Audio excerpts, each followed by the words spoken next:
Brought to you by Purdue University, the only university on Fast Company's Brands That Matter list. 4 years running. Honored as a heritage brand, Purdue pushes innovation and partnership to make a consequential impact on the world. Learn more at purdue.edu/partner with us.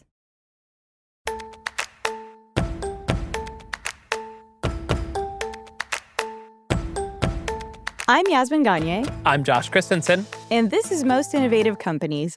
On today's episode, global design editor Mark Wilson on the state of the design industry. If you look at the past decade, it has been the time of design.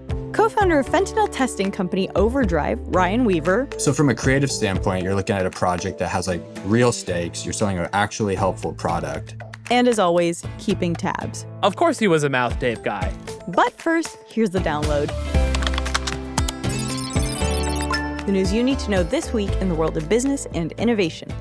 The stock market and dollar have again been in flux this week as tariffs remain in limbo. But that's not the only factor. This is the one twist we have on our story this week. It's not just tariffs causing it. It's President Trump's not-so-veiled threats to remove Federal Reserve Chair and interest rate daddy Jerome Powell.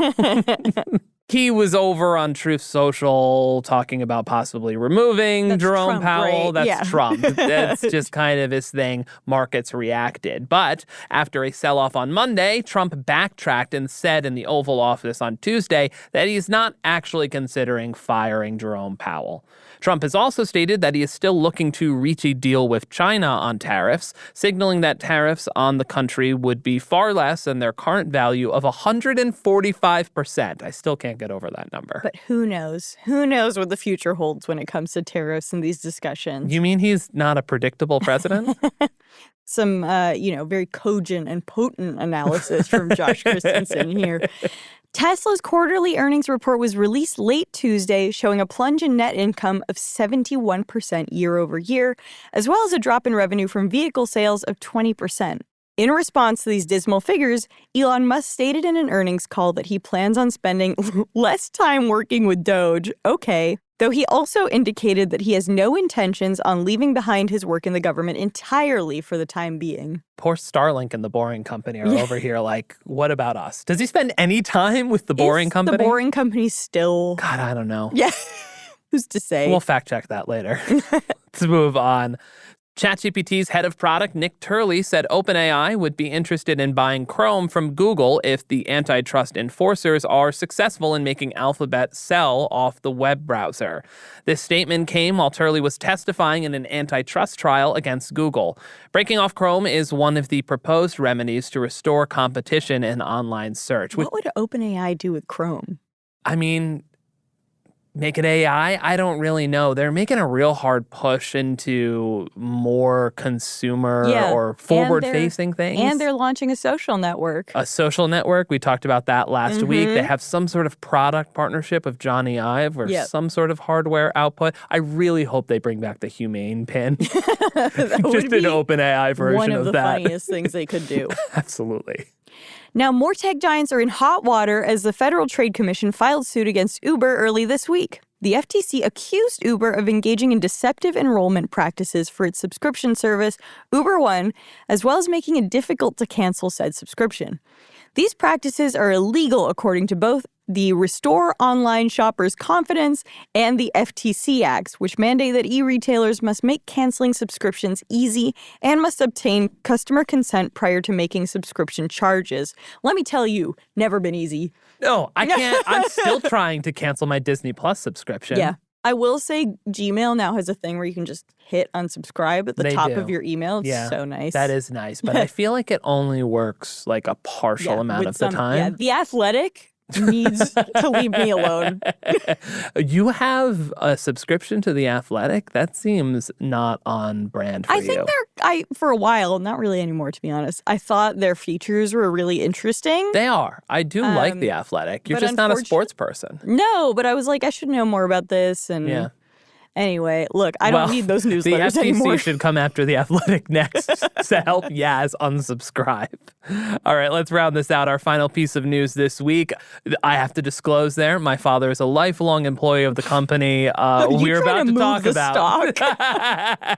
Yeah, I'm trying to buy the dip right now. In a settlement with the Department of Justice, Walgreens agreed to pay up to $350 million for its role in filling millions of excess opioid and controlled substance prescriptions. The suit claims that Walgreens pressured its pharmacists to fill the prescriptions early and quickly, despite red flags that prescriptions may not be valid. In an agreement with the Drug Enforcement Administration, Walgreens will improve policies and procedures around filling and dispensing controlled substance prescriptions. And that's the news you need to know today. So, Josh, how have you applied design thinking in your life lately? Well, as we're about to get into, it's basically just think of a problem and then try to solve it in a step-by-step process. Yeah. So I feel like I do that every single day, Yaz. I feel like I am You're a problem solver. I'm a problem solver. That's what's on the top of my CV. It's one of my endorsed skills in LinkedIn, problem solver. What about you, Yaz? How do you think about design thinking and its impact on your life? I recently applied the 2-minute rule at home. I would say my husband is not applying it as well as I am, which is if a chore requires 2 minutes or less, just do it now. Okay, so you read a Mel Robbins book, The 5 Second Rule. The 5-second rule. Applied that, but with a longer time frame. You know what Mel Robbins advice I can't take? What? Let them. No, you cannot. I'm currently engaged. We're going to save this for the sake of everyone listening. Does not actually care.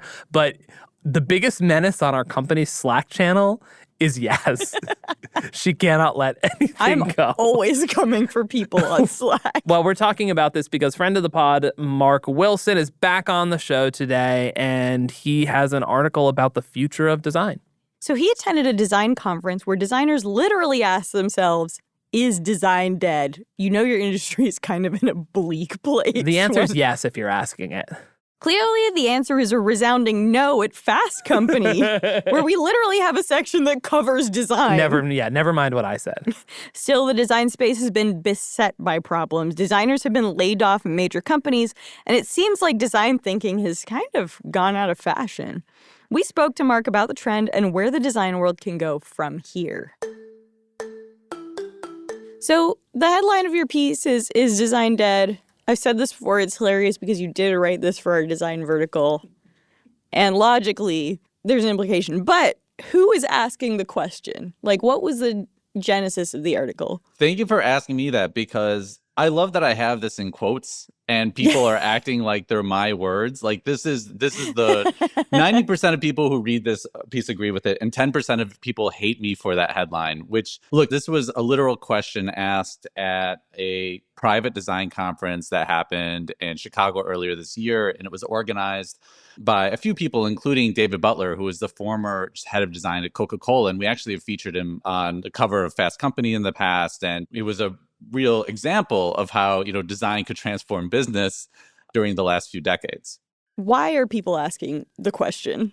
People are asking it, I think, for reasonable reasons. Like if you look at the past decade, it has been the time of design, right? I think since 2010, you track the rise of Apple. Everybody wanted sort of a piece of that magic, and companies started hoovering up design firms, buying them out, incorporating the teams. IBM promised to invest like $100 million into design. It just became sort of design's moment to shine. But then I think around probably 2018-ish, which ironically... So right when McKinsey published this. Exactly. Right around McKinsey publishing this, well-researched report that's like, hey, this is the value of design. I think it pretty much fell off a cliff, or at least, a half a cliff.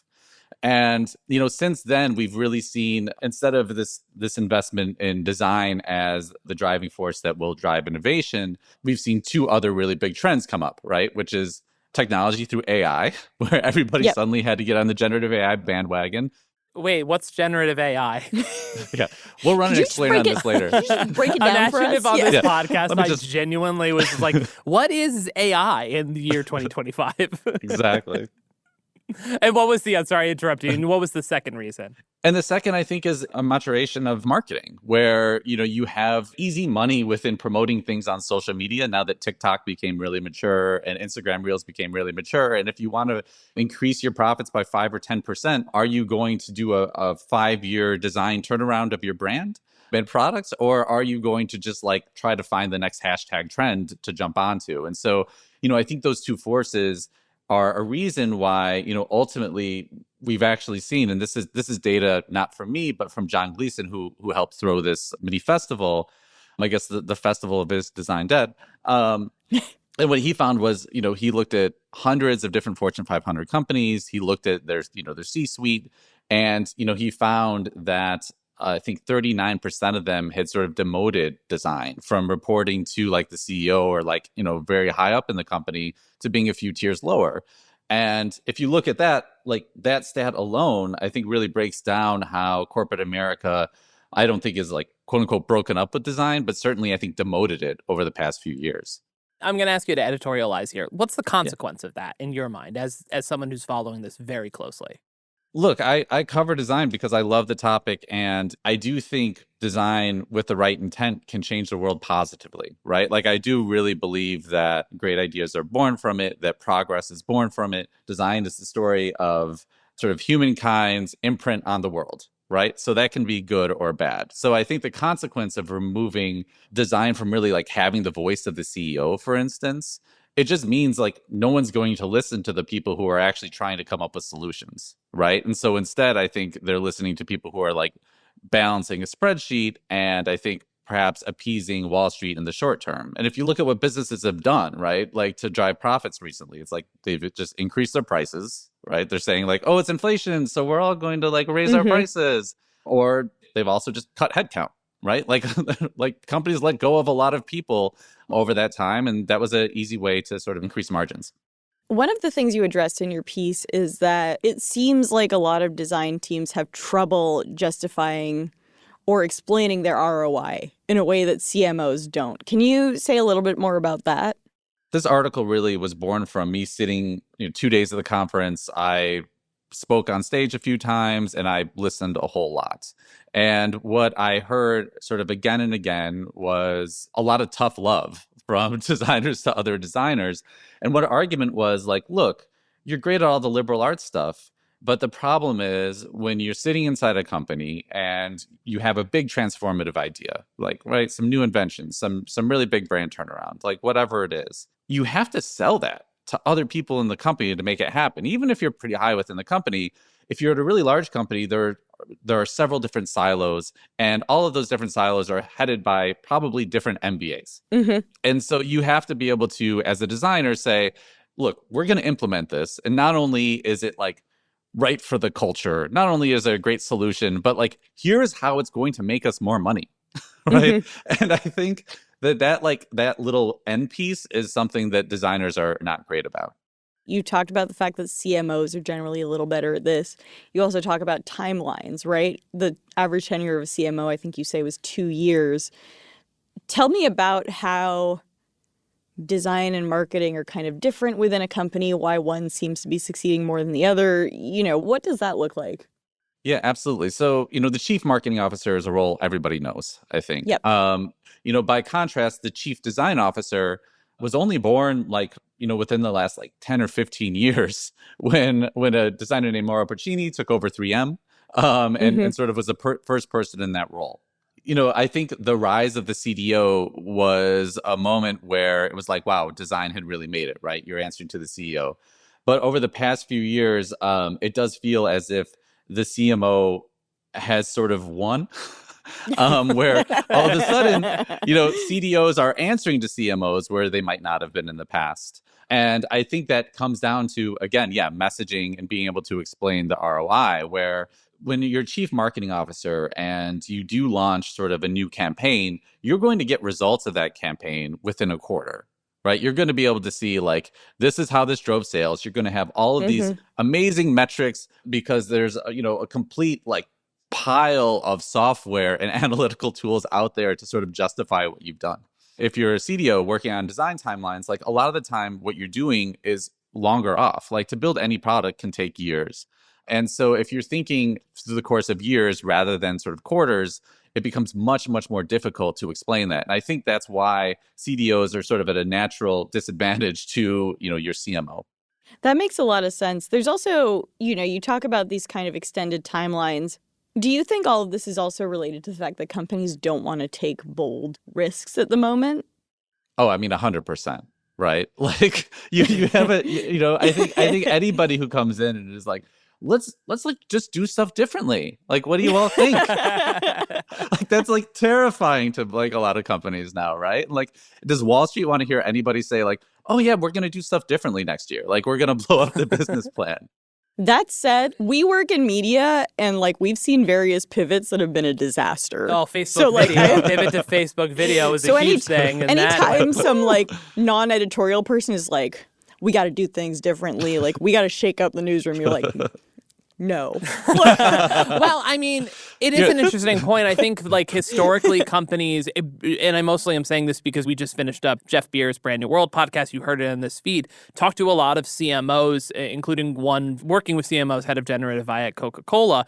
Coca-Cola is saying that they're taking risks, but the risks that they're taking is experimenting with generative AI in public. Because I think CMOs and marketing and companies, they want to get quicker, and design is typically a more laborious process. So I think that's part of why CMOs are winning out. But I think this is a good way to transition into what's the elephant in the room, which is how are designers embracing Gen AI? Or if they are. Oh, no, they all are. Every designer I've talked to, probably like at least 90%, I'd say over the past 2 years, like 2 years ago, you asked, and they were like all a little bit freaked out, right? They all felt a little challenged, like, oh, am I going to lose my job? Like, whatnot.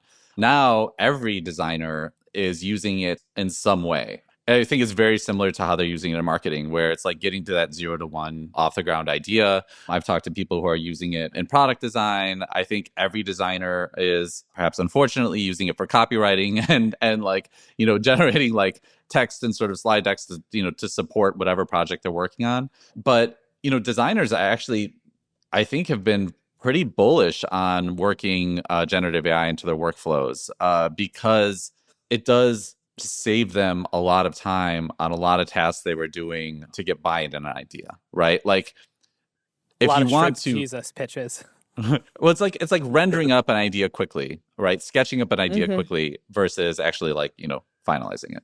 You wrote a little bit about design thinking. I have to say this podcast number 2 hater is a guy who told us Why are our haters a Mr. Beast stand and an IDEO stand? Yeah, it's true. I feel okay. I feel okay with our situation here then. I mean, I feel like maybe we're finding our people.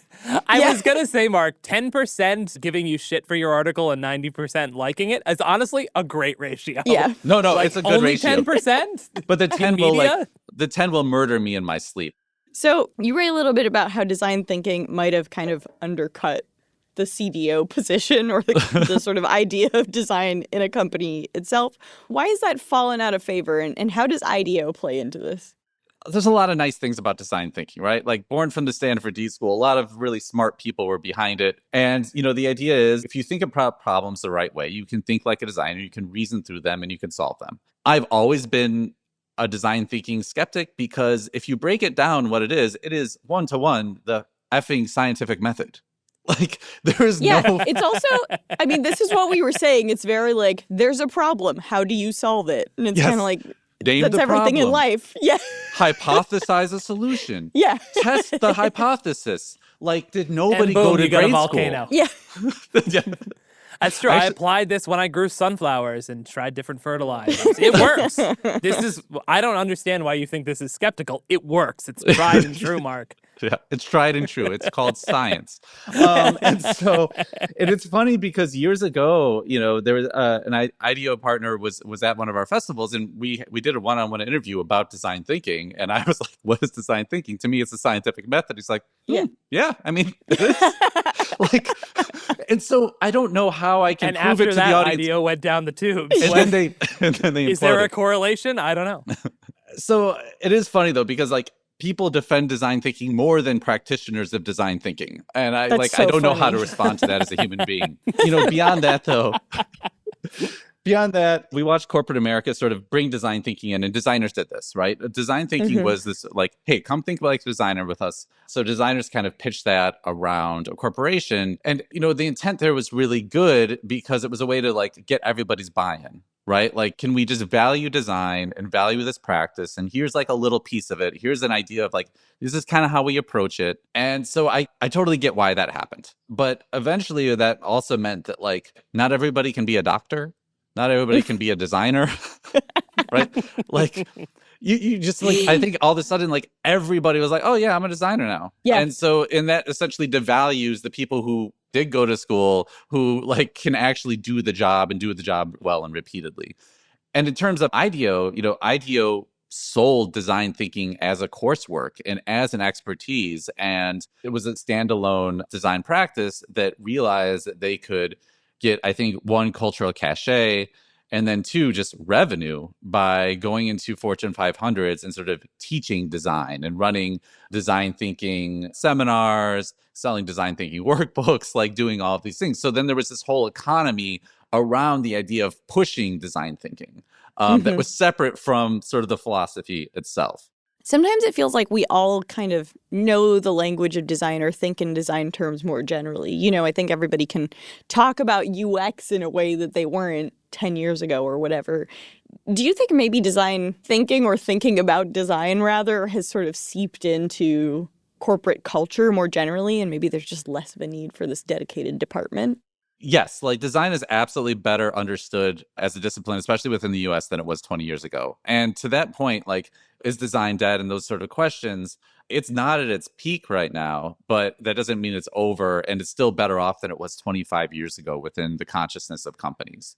And so I think like all that progress has been made. But, in terms of like the idea of a dedicated arm or whatnot, like I certainly don't think we need design thinking seminars at this juncture. Yeah. But I think we do need design practitioners having the ear of leadership within companies to be like, hey, no, just like think about this again, use the scientific method perhaps, or whatever you want to call it. But like, let's think about this pragmatically and, solve real problems. Was the vibe at this conference is it like going to a journalism conference now, or do you think it's sort of better? There was definitely some wound licking, I would say, within the room. And there was definitely some envy because, a lot of companies like design's doing fine. And like some of these people are doing fine. They're like, oh yeah, I know it's been tough times, Jimmy, or something, but the other thing about the conference, though, was that it was a fantastic collection of people. They spoke very openly about what was going on in their industry. But like a lot of it was CPG companies. Like we didn't really hear from sort of the UX community, technologists. And the truth is like UX actually probably overhired and they've cut back a lot of jobs too. I think you're going to see this in other parts of the design industry very fairly. But like it would be interesting to hear just more and more perspectives because design is such a broad discipline across business. There was a quote in your piece from someone and they said, "The further you ride, the more you fall." And I am curious if you could explain. Yeah, no, I can. I think it was, in the 2010s, there were a lot of designers who would probably just resign themselves to making like $75,000 a year and like making lovely drawings and speaking at very esoteric conferences and publishing books that dozens of people read, right? And then all of a sudden they were hired, they got stock options, they got access to the sweet espresso machine and sort of all those other like perks of Silicon Valley. And what that quote is, I think, referencing is like some designers got kind of cocky about it. And in that time, many designers sort of didn't deliver on the change they had promised to bring into these companies.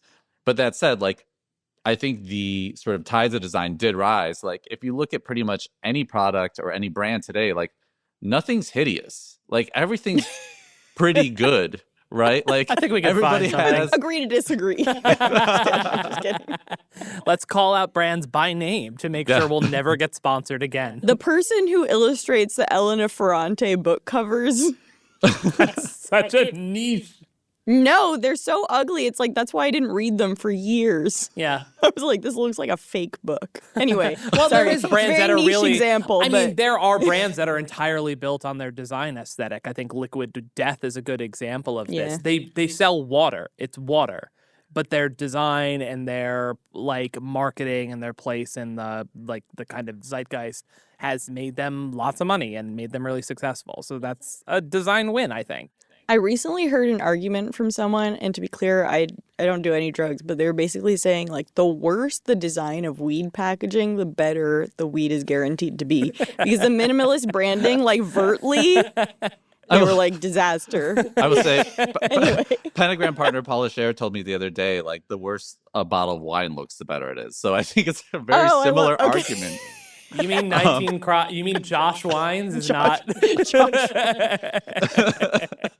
I do like that Josh came as like your epitome of beauty and packaging, though, Josh. Like right. I know. You're like, the fine Everyone Josh always- wine. I love this bottle. Something about it. I collect them.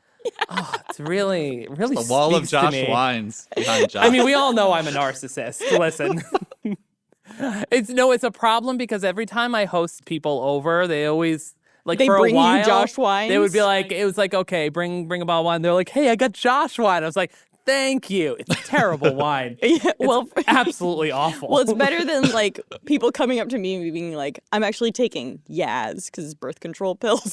So in your conversations, I'm guessing you were kind of having some forward-looking moments. How do you think the practice of design or those kinds of jobs need to evolve to meet the current and future needs of an organization and kind of stay in business? I do think business will realize they need design again shortly, and the companies that do will It's like succeed. they fire everyone and their shit looks terrible. I mean, everything goes back to 90s style web design. Yeah, exactly, though. Like, if you look at some of the breakthrough companies of sort of the app era, look at a company like Airbnb, and that was like a quintessential design-led company, and they grew a multi-billion-dollar business out of it. And, I think there is a moment right now where, we have all these AI, all this AI technology that really has no use in many cases, or like two uses we know. And I think there's a big opportunity for design forward people to sort of to be the next wave of entrepreneurs and things like that, outside of business. Like if the C-suite's not going to listen to them, just like start your own effing company. Like don't whine about it. Like go do your thing, right? So I think there's that, but I do think, designers do need to evolve and speak the language of business better. I think like the MBA wielding designer will probably become more common in the short to medium term. Clearly, designers need to convince the world of their utility a bit more still. Like we thought we'd solve this, whatever, but we haven't. And then outside of that, like I think, when designers or whenever they get like that climbing high on the mountain moment again, like whatever that quote was you sort of referenced earlier, yes, it's like they got to freaking go for it, right? Like like don't just like introduce the sans serif brand. Don't use that as your big shot. Right? Like actually do something transformative, and I think you'll prove your worth plenty well. Mark, thank you so much for coming on the show. This was great. Yeah, thanks for having me. We'll be back with you after a quick break, followed by my interview with Overdrive co-founder Ryan Weaver.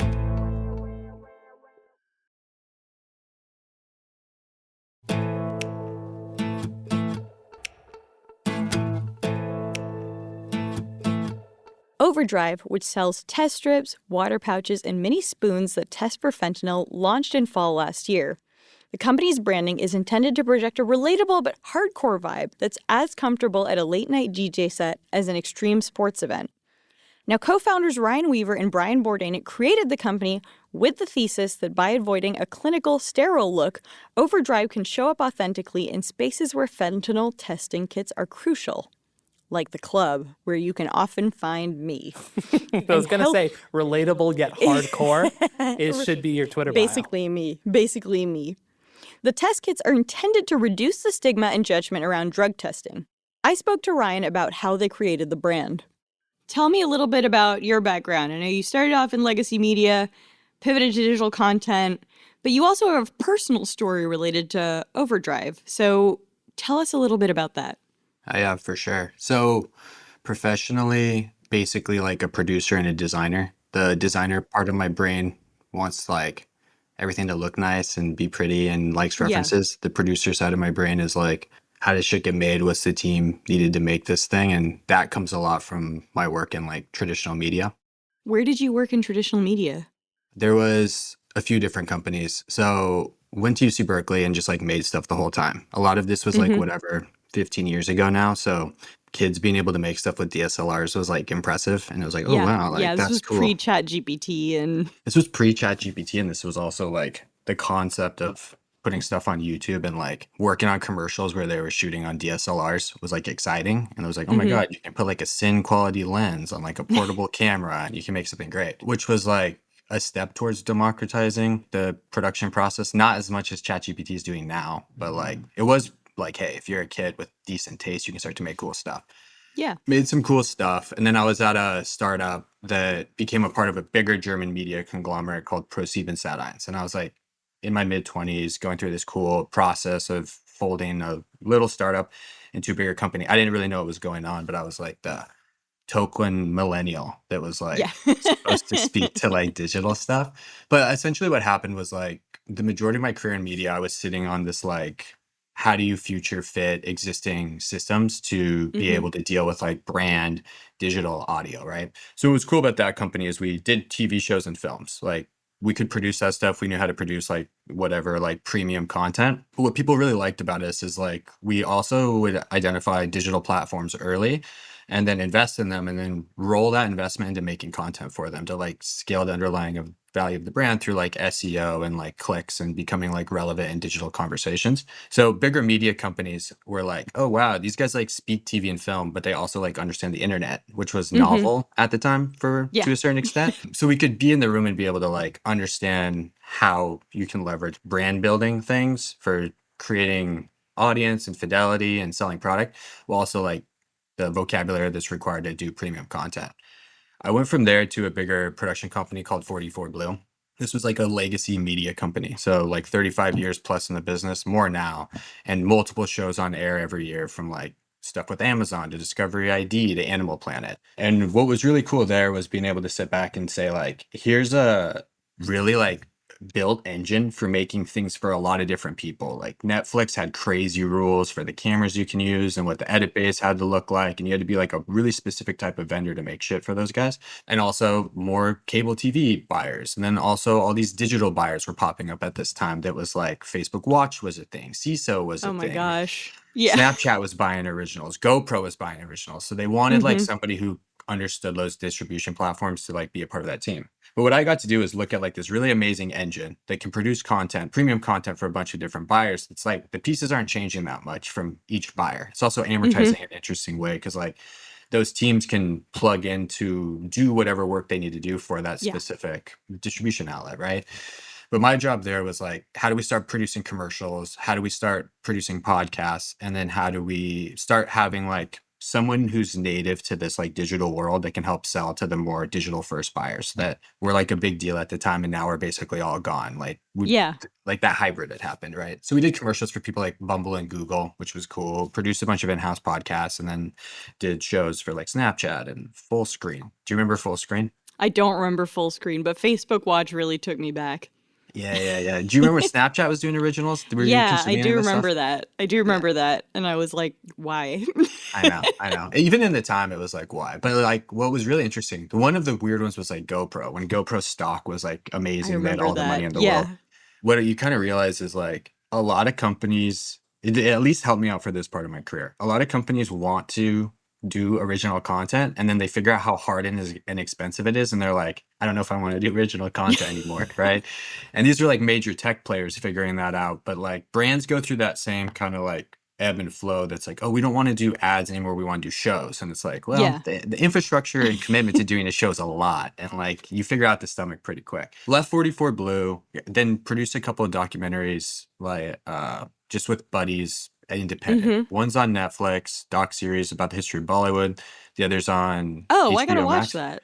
It's pretty dope. It's called The Romantics, like Academy Award nominated director named Smriti Rohandra that did the Bumble commercial at 44 Blue. It's really cool, fun, 4-parter. Made it during the pandemic. Financed by an Indian studio. It was their first doc. It had like its whole own interesting history. And then the other one's about when everybody was buying GameStop. stock, GameStop stock, called Gaming Wall Street, and that one's on I HBO watched Max. that. Okay, I did cool, not know cool. you were behind that. But Did you then, like it? you know, I did, but also it's like sits very squarely in my sort of coverage area and interests. Hey, So dude, I was same. primed. Yeah. Same, dude. I was like, the director, I went to college with him and we're like texting because we're like also on Wall Street bets and like, Yeah, yeah. like participating How in much this economy. how much money did you lose? Oh my God. You know, like I think at the end of the day, I still am like have some holdings that are down between like 15 to $5,000. But the amount up that I didn't capture is like the Oh, scarier yeah. thing to me. Because you wake up Mhm. in the morning, you pop in some money, you sit back, and then it's like the shit went up like 400% and then Yeah, I down remember this. 200%. And you're like, what do I do? It was really fun, but also like kind of showed, at least like for us, it was like the gamification of the stock market when everybody's out of a job and Oh, at yeah. home. It was like an amazing thing to see like a group of kids that grew up playing video games mapping that same logic onto the stock market was just like really, really fucking fun. Yeah. And then obviously it led to like the Robin Hood aspect of blocking people, and you start to see like the systemic stopping of Yeah. what was happening. And I mean, it made for a really fun time. The doc was tricky because like so much inside baseball required to tell that story. But I think people got it and people enjoyed Yeah. it.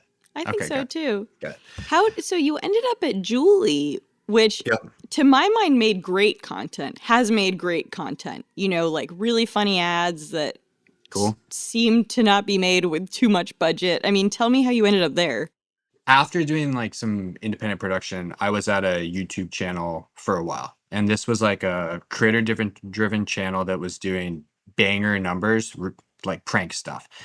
And these kids that were running it were super fucking smart and had no playbook of like how YouTube channels are supposed to run. If somebody was trying to do a brand deal with them, they'd say like, fuck off, we're going to do our own product. And it was this like, boom, like everybody else in media my whole life was like, well, there's advertisers and there's content creators. And these guys Yeah. were like, we're both, we can do product development. We can do a great show. We want to have the whole ecosystem and we want to like have consumers be able to engage with product as well as a show. Right.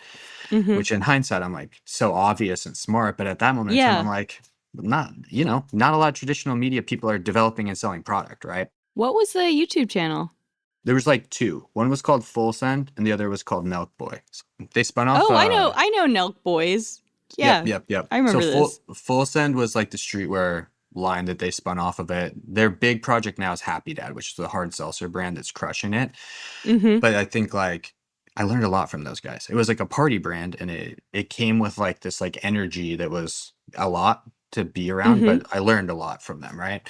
And left that ecosystem with a pretty clear understanding of how product can verticalize over content and be an extension of the universe and allow like your like original content to just be advertisements for this product universe you're creating that just becomes how consumers that fuck with the brand actually Yeah. support the brand, right? I met Brian Bordanic, who's the founder of Overdrive, but also has like Yeah. this portfolio called Brand New, right? Mhm. Through a mutual contact, wasn't really looking for work, but my buddy was like, yo, talk to this guy. And I'm like, I'm not really looking for work. And he's like, you're really going to like this guy. I'm like, okay, I'll Yeah. talk to him. And then as that always progresses, like you're not looking for a gig and then you meet somebody you really like. And then all of a sudden, like fast forward 3 years and like, I've been just working with this one guy for 3 years. Right. Mhm. But he was in a position at he like shared this vision for where content was heading, that like brands don't need to just do advertisements. They can do storytelling with like shared value sets around what the product stands for. And then you can start to build actual like audience and fidelity versus just like, here's like what the product looked like and where you buy it as quick as possible, right?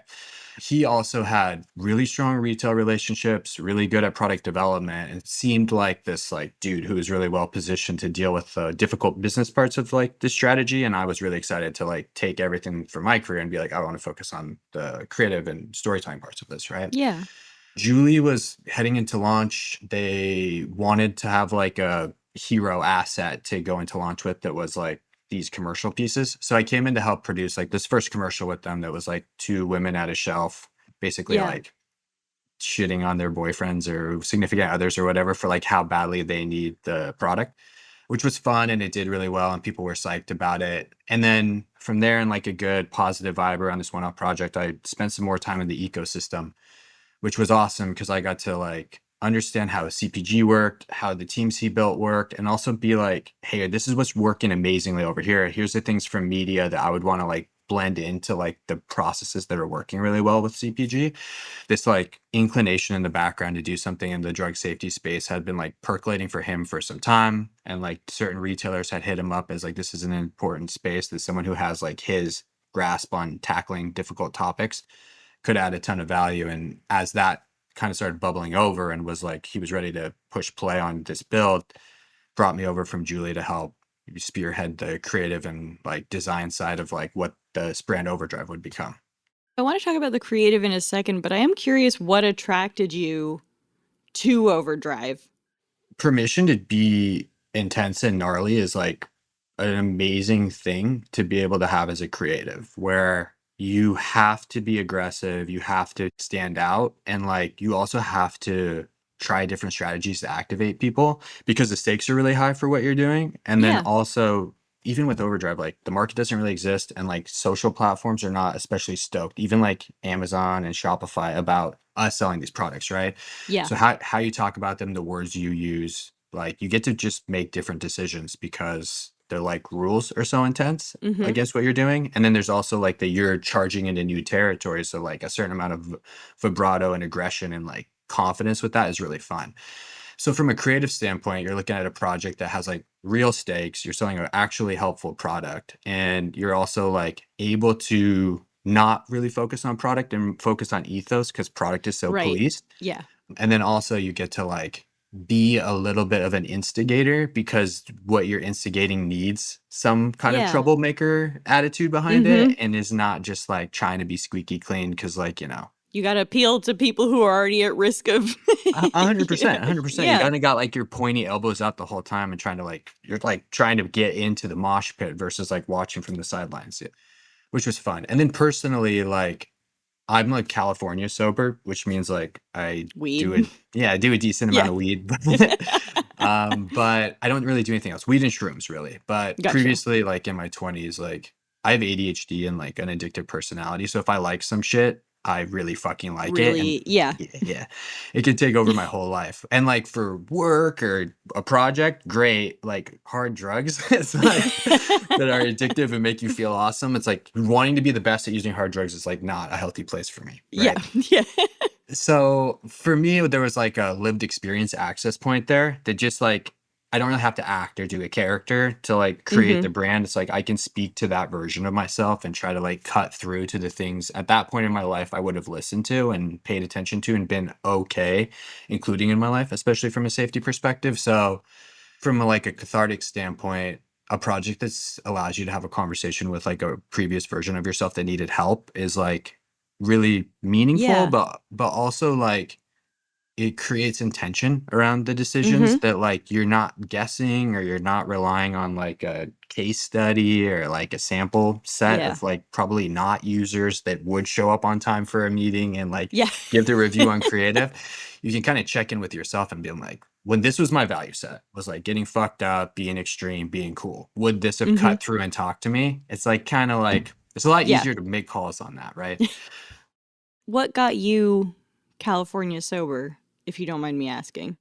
Probably my wife, honestly. We've been together for a long time. Yeah. And like she was stability when I didn't really have it and hung with me when I was like a gnarly or too gnarly of a dude to like function in society. And that and like art. And I think like starting to take creative seriously as a business and being able to realize like, oh, people will like pay me to make stuff and be like stoked when I do this.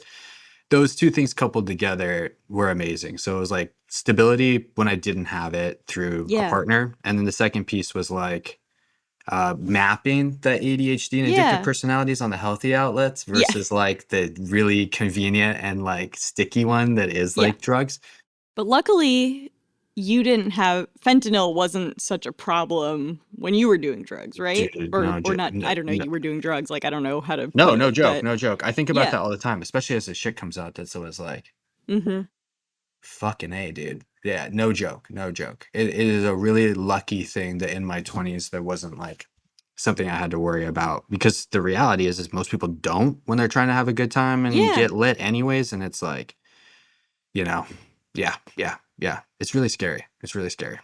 You mentioned that like your personality or speaking to an older version of yourself sort of informed your marketing strategy. But as far as I guess like demographically who you're appealing to with this stuff, do you have a sense of like, you know, how old your customer is, like who that person is? It's a really good question, dude. So like what we did last year and what we'll do moving forward, I think are different. Mm-hmm. Last year was, and at least like how I try to think about this stuff to not make it too patronizing in a way, is like I try to Yeah. think more like psychographic than demographic.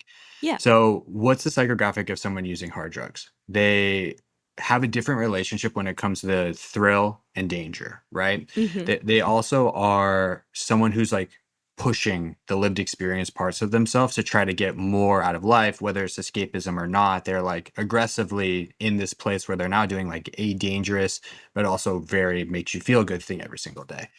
So what we try to look at is places where thrill and danger intersect that we can talk about and in some ways show comfort, because this is the same logic system that's appearing in someone who's like going to go use hard drugs.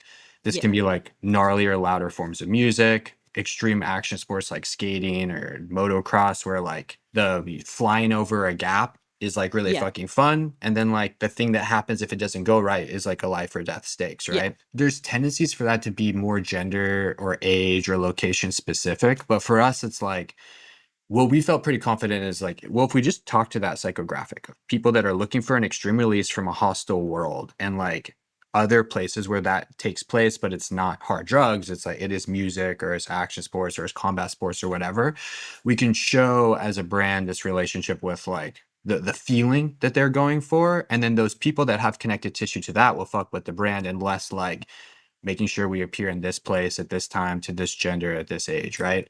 What's going to change about that is we did a good job brand building, like Yeah. 100,000 plus on Instagram, stood up a cool product people fuck with and got good coverage around it, right? But what we want to do is broaden so that we're speaking to the people around the user as much as the user. So certain parts of the brand, I think, will go away, and an emphasis on like showing product and education is going to increase over the next Yeah. year or so, right? Because I think it's cool that the DNA of the brand is representative of the user and the vibe and the person who needs to feel comfortable fucking with these tools. But we're going to start broadening things out that will feel a little bit more classic CPG of like product shot or an Instagram ad that's just a cool tagline and looking clean, so that the people who don't need to be sold on, hey, you can trust us from an ethos standpoint, and also just need to be educated on the product, also have access points headed into it, which will look a lot more like white collar people, parents, and like now we're into the like demographic type talk, right? It's like, how do you target people around these people that are caretakers and live in certain parts of the country? But you know, the spirit of it was to be much more about a psychology than a demographic, if that makes sense. Yeah. You know, I think about customer education a lot in this space, right? How do you balance this sort of scientific clinical approach with this kind of edgier branding that you're going for? Last year, we indexed really high on just the edgier branding, right? And the logic system was, if we can create something somebody's comfortable carrying around in these situations, we're already winning, because our competitors aren't that. It's sterile, so like a little Yeah. overly medical. So an example of that could be like the sort of thing that looks like a cigarette Exactly. packet, but is, Exactly. you know, test strips. Exactly. It was like, how do we take from like the culture that these people live and then make those symbols map onto the product in a way that is like, Mhm. it's not asking a lot of them. You're not carrying a white box that says like whatever Fentanyl scary. test strip. So it's like, oh, you're the narc. Like, Exactly, yeah. exactly. And now it's like, get the fuck out of here. We don't want to fuck with this person, right? We want the thing Yeah. that's like Yeah, the first exactly. question when you pull out your pocket is like, that's dope. What is that? Right. Yeah. And I think we did a really good job at that, and we're able to scale in a way Mhm. that both like from a creative standpoint and from a community standpoint was headed in the direction we want. It's almost like the easier version of it to do, right? It's like, Yeah. this is what the product looks like, and it's like a stat that's like X amount of people this weekend will be exposed to fentanyl. This like 5-minute process can protect you or your loved ones, right? And it's taking a step back from the lifestyle aspect, from like, you know, living in the space and creating like the more billboard, which is here's the product and here's a few key pieces of information. Yeah. Because all this stuff was like obviously we work with labs to build it, and it's been QC'd, and it's like the state of the art best things available, which I think all of these things do need investment and work to get even better, because the space just hasn't got a lot of love. We don't need work to like prove we did those things. It's more just like allowing some of that to come to the front of the creative on certain platforms where we want it to. So consumers who don't need to see like a cool guy doing dope stuff and be like, okay, this brand's fucking sick, I'll fuck with whatever they're doing, and need to just be like, hey, this is a problem affecting your kids, this is a stat that's important, this is how easy it is to solve this problem, have access points too. So, you know, I think because we went so heavy on the lifestyle stuff last year, this year we'll need to go like a little bit more in the opposite direction of like your clean classic product shot. And then we'll collect some data around that and then figure out like where that middle line will be probably towards the end of this year. That makes a lot of sense. You know, in terms of the sort of look of the merch, you've got the cigarette box looking thing. You've got the small spoons, which kind of cracked me up when I saw them. But the branding, like when I looked at the merch, reminded me a lot of Ed Hardy and kind of Thrasher magazine type stuff. Tell me about the inspiration behind how it all looks. There was a couple things that really weighed into the like defining of like the zones this brand can play in. One is looking at companies that kind of behaved like media companies already, that maybe didn't see themselves that way, but were activating in the world like media companies. So like Monster Energy is in a lot of extents is as much a media company as is a product driven company, right? For Overdrive, when we were figuring out like the comps that made sense, a lot of it was power tools, action sports, cigarette companies, and beer, right? Which again, these are all companies that have like connective tissue to the partying drug use experience. These are companies that like were in somewhat weird areas where they had to figure out how to sell, sometimes without talking about the product, but about like the ethos that the product comes from. Yeah, it's like when you watch a drinks ad, it can't be like drinking leads to sex, but you can do like people partying and everybody looking hot. Yeah. Exactly. So like because like the no-fly zones were kind of gnarly, like those were the places we gravitated to really quickly. It was also like these are the areas that have higher fidelity. It's like some people's favorite fucking brand is Monster or Marlboro, and those were the ones that we wanted to pay really close attention to. That wasn't like, oh, the product's great. It was like, no, this is like my favorite brand, and I'll wear the hat regardless of what we're doing because it stands for something, right? And a lot of these are like using like higher contrast, like more bold approaches to like hits and marks. And I think Ed Hardy's cool, right? Because like, and honestly, it was kind of funny, dude, because like when we're meeting with creative agencies early in the process, a lot of like what I'm saying to you right now, it might be fucking going through your head right now too, for all I know. Is like, that sounds kind of douchey, bro. Like Monster Energy, Marlboro, Ed Hardy, what's going on? Sometimes you're sitting back and be like, you know, like, fucking creative agency in LA is the douchiest thing in the world to somebody. Like everybody, it's something's and minimalist branding has been done. Oh my god, flat design with all of it's just like I agree. So what we wanted to do something that was different. Again, getting back to why this project was interesting is like there was the grounds to be more aggressive and use more complicated comps and like do something that was a little bit more poppy. So we wanted to lean into that. And in picking the references, there was like, again, these are places that have like an existing connection to partying already, and that underlying ethos where like danger and thrill are intersecting in a way where like certain consumers are going to bail out and certain consumers are going to go more into it. We just wanted to make sure we were always erring on the side of like the brands that stand behind the intensity of what's going on. Like in pitching this thing, something I would say to people was like, someone about to go in a UFC fight knows they're about to get the shit beat out of them, right? Like you don't need to sit down and be like, hey, this is dangerous. It's like, not only do they know that, that's like the last thing they want going through their head about before they're about to go fight, right? So we can't be a brand saying, don't do drugs. It's like, no fucking shit, dude, but I'm going to anyways. And you lose so many people with the like out the gate telling them not to. That's like, okay, we already don't share a value set, right? But what we can say is like, yo, if you wear this mouth guard, you might not suffer serious brain damage, right? And my fundamental belief is if you make that mouth guard actually look cool, it's like chrome or monster teeth or grills or whatever, this medical component can start to actually become like a aspirational amplifying part of the process that they're excited to bring with them, right? So a lot of the comps we're looking for are who's doing that, who's like able to add energy to high fear situations versus like be the medical component coming in to make it even more scary to remind you of your mortality, right? And if we can do that, we'll be the only option on the market that people feel like is a part of their experience and not this scary external reminder of the things they're trying to escape. So you've got the fentanyl test strips, you've got the sort of testers for common date rape drugs in beverages. What other areas around sort of drug safety, alcohol consumption, whatever, that Overdrive is looking to tackle? There's I meet with some people on the fentanyl stuff, and they're like, fentanyl, like, you got to be paying attention to this and this and this. And it's like, Yeah, so yeah. fucking scary, right? And you're just like, oh my God. But there's more tests that need to get made, right? Yeah. And on the drink spike defense product, like, it does test for the top 3, but here's the focus of the company right now. We fundamentally look at these first 2 SKUs, like, not only do we need to be able to like push them more into like a familiarity with consumers before we start moving on to other things, we need to be reinvesting actively now into these current systems because we think they can get a lot better, right? So right now we're focused on like, how do we make on the back burner, how do we keep ourselves open and constantly moving conversations around product development all the time? But in the forefront, it's like these products need to be more available in more places at a more accessible price point, and the tech behind them needs investment to get to the place where we think they're as good as possible. Both of those ships are moving forward at the same time, but like one of those games is like active and we're like at the table, the other one like is kind of in pre-production, and our head's really in the active game right now. That makes a lot of sense. So, I know there's a couple things coming up, CVS rollout in May, but tell us about the documentary that Overdrive is releasing this month. Okay, cool.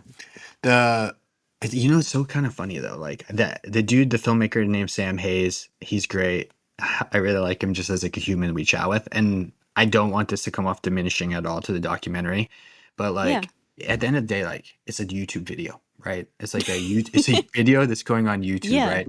And like sometimes the auspices around this stuff like makes it feel like it's supposed to be bigger than that, but in my mind, it's like we just wanted to make a really good YouTube video so people that many people can share, and exactly, and makes sense on that platform, and is like interesting and does not have like this like weight of a doc. It's just like here's a cool guy that's in Miami that's been through recovery, that's looking at like how fentanyl actually gets into people's hands in like Miami, which is like a party ecosystem, right? So Sam's awesome. Got intro to him through one of Brian's co-founder and partner across the other businesses is a woman named Julie Schott. Yeah, Julie Schott. I profiled her for the magazine. Yeah. Okay, so you know her. She's fun, smart, really dialed into cool people too. So she was like, her and her partner were like, are friends with Sam. She was like, you should meet with Sam. Talked with him, and like he had connective tissue back to this problem. He's in Miami. I had this interest in being like, there's such like a boogeyman gray area thing with fentanyl that like, you're supposed to be scared of it, but you don't actually fucking know what it is or how it's getting places or what's going on, right? So it was like, here's a little bit of money to like document almost like an advice style approach of like participatory man on camera interactions with people around the drug ecosystem in Miami to try to figure out like what's actually going on here. How do you get your hands on fentanyl, right? So he meets with like partiers, people like running recovery centers, like actual drug dealers, and like actual users, right? And it's like all in 15 minutes. So it's like very slice of life to try to like lead you to this concept of like, where do you get this shit? And it's like, like the dark web comes into it, drug dealers. Dude, it's scary. Like, there's like this one shot in it that I feel like he's tricky because like I showed it to Brian. He's like, where do we post this, dude? You're gonna get us in trouble. And I'm like, I don't know, but it's dope, right? But like there's this one shot where the drug dealer's like grinding up in a Vitamix, like pills, right? And you look at this Vitamix and it's like, that shit's not fucking clean. And like there's like little powder all over it already. But you get this like really nice look at like, hey, sometimes maybe it's malicious, maybe it's not. At the end of the day, like the process of the creation of these like non-regulated things is like, you don't fucking who know. knows? Yeah. Right. And like some dude who, whatever state he's in, might be mixing up the thing you're about to snort in this container that's seen whatever substances before, is like, there's just like a nice grounding reality to that, right? Because it's very easy to imagine the boogeyman a million different ways. And then when you see stuff like that, you're like, oh, it's like, I get it now. Like that's how we land in this spot versus whatever's going on in your imagination, which kind of was the point of the doc. We want to do more stuff like it. I think it's really cool. I think Sam did a great job, but how this one performs is probably going to be pretty indicative of how much like more premium docu style storytelling we could do. Would you watch it? based off of what I just said? I Or you're would like, I totally don't care? watch it. But I also watched, I don't know if you've been watching The Pit on HBO. No. Oh man, it's so good. It's a medical gonna write it drama, down. and it's not like super didactic, but it's very like there's two kids who just like they're like really good kids. They just try and order some study drugs because they're in college, and you see it go wrong. And I was like, yeah, this is a good way of telling the story. It's not just like Oh, dude, I gotta check that out. Did you use study drugs? Study drugs? Did you no, buy you know what? Adderall? I'm such a square. Like I have an addictive personality. I know that there have been problems in my family, so You I stayed don't away even from this shit. Smart. I don't even drink. Yeah. Yeah. um, Study but drugs, man. Adderall, right? That's what yeah, we're talking about. yeah. It's a performance enhancement drug, isn't it? I do kind of wish I'd done it in college. But my husband, who did a bunch of it in college, was like, sometimes you'd get stuck on the wrong task, and Oh my instead of God, writing your dude. paper, you'd be like cleaning your room for hours. Oh my gosh, 100%, 100%. I have this one memory from school where I had taken Adderall. Like, again, I say I have ADHD. I never like got a prescription for it. I figured that shit out Yeah, like from just being a human on Earth. yeah. But I remember just like watching the clock in a classroom and just like I don't know what happened, but the next thing I knew, the bell rang and the class was over. And I just like sat down, looked up at the clock, and like the whole class just evaporated before my eyes. And I was like, okay, cool, on to the next one. But you definitely can't you can't direct the focus of the attention, I guess, as Yeah. much as you'd like to. Honestly, I've been fascinated by this space for a long time. The other product that I feel like might be worth going into is Narcan, which is a huge problem in New York, which is like the Oh my thing God, yeah. people tell you to I carry mean, around. that's like on the top of the list of like the next things we want up, but I Yeah. think it's been tricky for the team to crack the nut on how to do it in a sustainable way based off of Yeah. like how many manufacturers there are and what needs to happen to like create a business around it. Yeah, in fairness, I have no idea how any of this works. You don't even do drugs, dude. Like you don't No, even I need to worry know. I about just this know stuff. I have many friends who do. So Yeah. You got to be the responsible one. Yeah. For you with your friends, like, what would you want to see out of an ad for us to feel like, oh shit, I would buy fentanyl test strips not as someone who's like gonna need them, but to have them either at your pad before a party or before you go Yeah. out. Yeah, I think what I would want to see is like really subtle use case. So I think you're there a lot with the sort of cigarette packet looking, but what you want to avoid is being like, oh, better test that drink for date rape. You know what I mean? It's just kind of a downer at a party, Yep. but you want to be able to just do it Yeah. and like kind of like very subtly, you know what I mean? Just move Yeah. on, if that Yeah. makes sense. How do you show the process in such like a casual way that it's not Yeah, exactly. you're not adding weight to an already scary situation?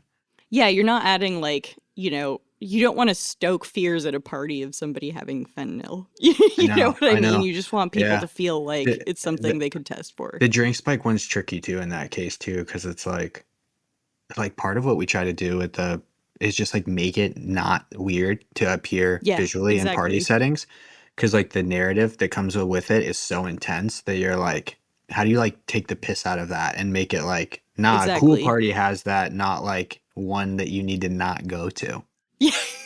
right? That's a really good way of putting it. Yeah, where it's like you're in danger now. Because like we talk to a lot of bars and it's like the reality is they're like, Yeah. it is a problem everywhere. And like the person coming Totally. into your space to do this shit doesn't work for you, right? So it's like, That makes sense. But you don't want people, at the same time, you don't want like, if it's found in your drinks or whatever, you don't want to be like, oh, that's the like rapey bar. You know what yeah, I mean? exactly, Like, exactly. And their worry is like, well, if we even carry this shit, like, are we signaling to people we're the rapey bar? And I think this again is like we're early to this space, because the logic system should be like having helmets at a rental shop for snowboarding is just it's smart. super normal. Yeah. Yeah. Not like, oh, well, it's the narc shop with helmets. You know what I mean? It's like, nah, they just like don't want new people or inexperienced people or people who are looking for protection to have an option, right? Yeah. Not everybody's like so hesh that they need to be like raw dog and everything, right? Yeah. Yeah. No, that's super smart. This was great. Thank you so much for chatting with us. This was awesome.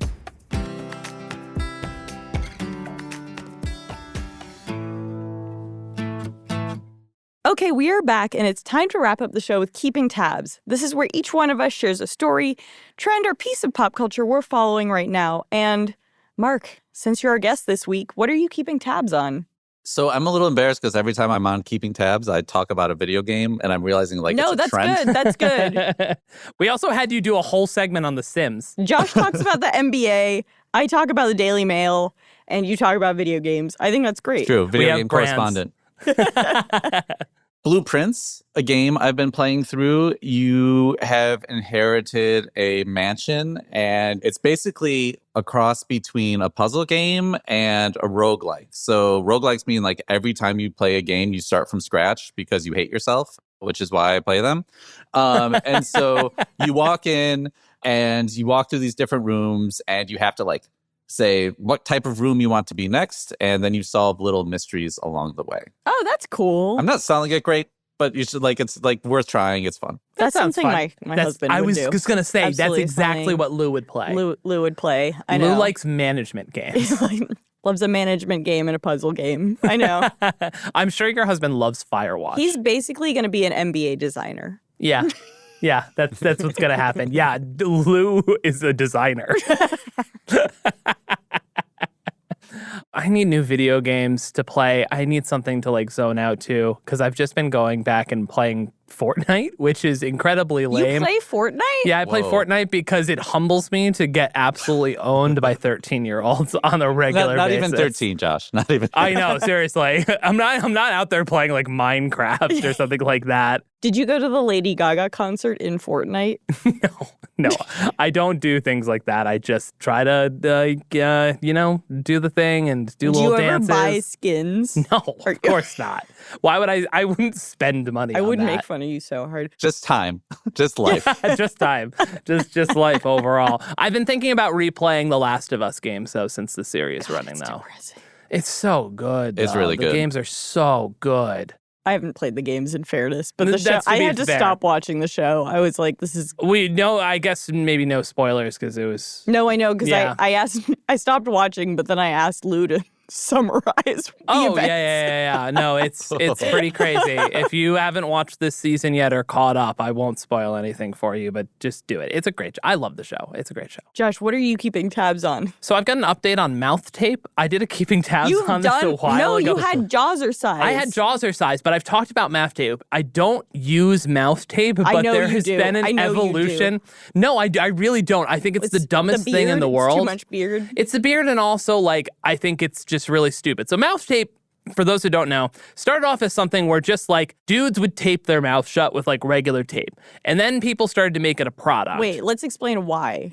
Because otherwise it's like so random. Because there's some pseudoscience that says breathing through your nose while you sleep is better for your health and for, I think this is the real reason, that it's better Jawline? for your jawline construction, which is always, it's not really based in anything. And it's also one of those things where, like, you need to breathe through your mouth or else sometimes you're going to suffocate or, or get really woken up. So then mouth tape became this product that people did, and it was more than people just doing Scotch tape over their mouth. It became this sort of like black cloth mouth tape. And then they were like, you can use this. It's a little more breathable now. And it comes off more. And then it's just like, okay, so what's then the point of this if you can breathe through it?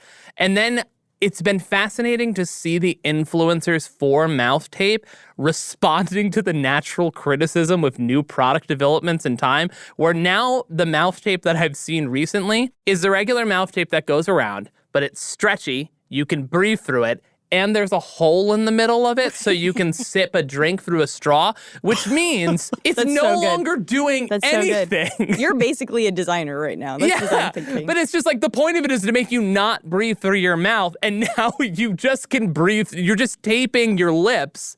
You're just creating abrasion burns on your mouth and breathing as you normally would. It's the funniest product evolution I've ever seen. Breathing and drinking, I would say. Yeah.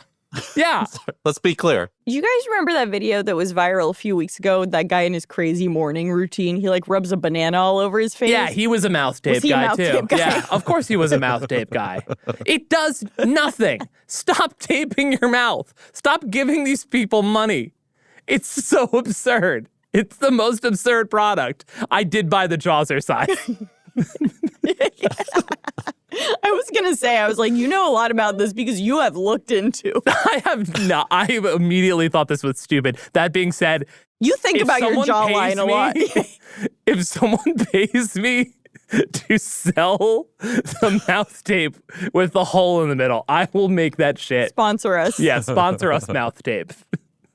I think the company is called Hostage Tape. That's not That's true. like the main one that does it. That's crazy. Yeah, no, it's a real thing. Name. You know what could have helped this company? Not being called Hostage Tape. No.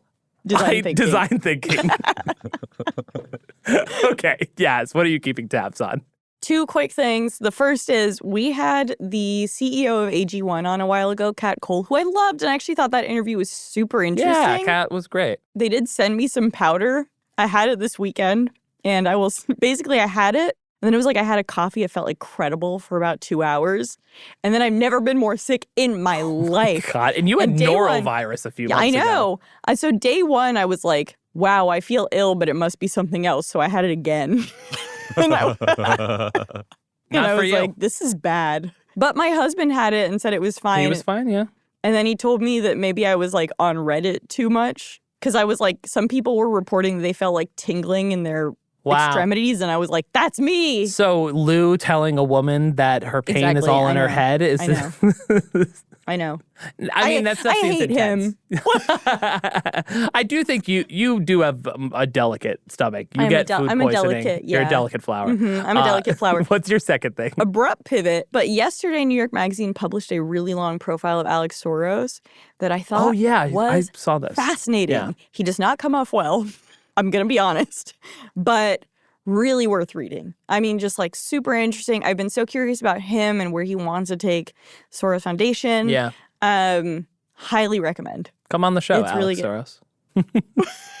Who is he dating? Or married to? He's engaged to Huma Abedin. That's right. That makes sense. Mm-hmm. I like Huma Abedin, too. She came on one of our other podcasts before, and it was very nice. She reminds me a lot of my mom. Oh, yeah? Yeah. So I like her. Okay. She's from the same... I was a little worried with where that was going to go. She's from the same place as like my family. Yeah. There you go. So that's cool. I think that's a good place to wrap this up. Yep. Love you, Mom. Mark, thank you so much for coming on the show. Thanks for having me.